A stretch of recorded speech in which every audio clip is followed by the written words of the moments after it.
அஸ்ஸலாமு அலைக்கும். நெய் மீன் கருவாடு கிரேவி எப்படி செய்கிறதுன்னு பார்ப்போம்.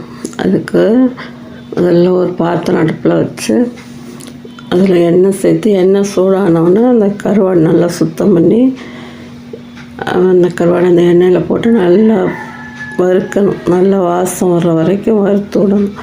வறுத்து அதை அப்படியே அந்த பாத்திரத்தில் வச்சோன்னு எடுக்க வேண்டிய அவசியம் இல்லை. அதில் வெங்காயம் போட்டு அதோடு நல்லா வதக்கணும். கருவாடு தனியாக எடுத்து சாப்பிட்ணுன்னு இல்லை, அந்த கிரேவியில் கலந்துரும், நல்லாயிருக்கும் டேஸ்ட்டு. வெங்காயத்தையும் அதில் நல்லா வதக்கிட்டு அதுக்கப்புறம் தக்காளி சேர்க்கணும்.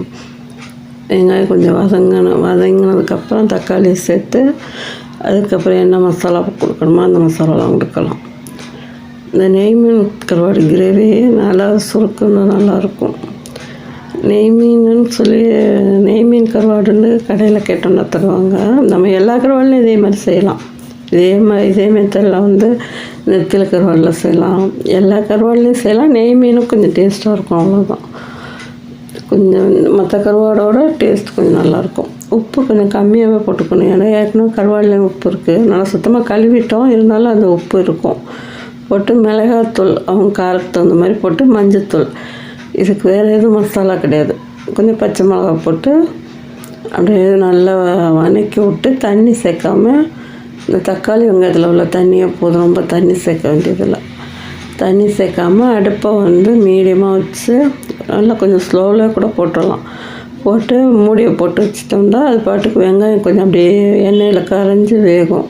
அந்த வெங்காயம் தக்காளியில் உள்ள தண்ணியை போதும், நமக்கு வேறு தண்ணி தேவையில்லை.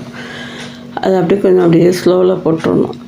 ஸ்லோவில் போட்டோம்னா ஒரு 10 நிமிஷம் 5 நிமிஷம் ஸ்லோவில் போட்டு எடுத்தோம்னா இடையில எடுத்து கிண்டிக்கலாம். ஏன்னா நம்ம தண்ணி ஊற்றாமல் தானே வச்சுருக்கோம், அதனால் கிண்டி விட்டு ஒரு 10 நிமிஷத்தில் எடுக்கலாம்.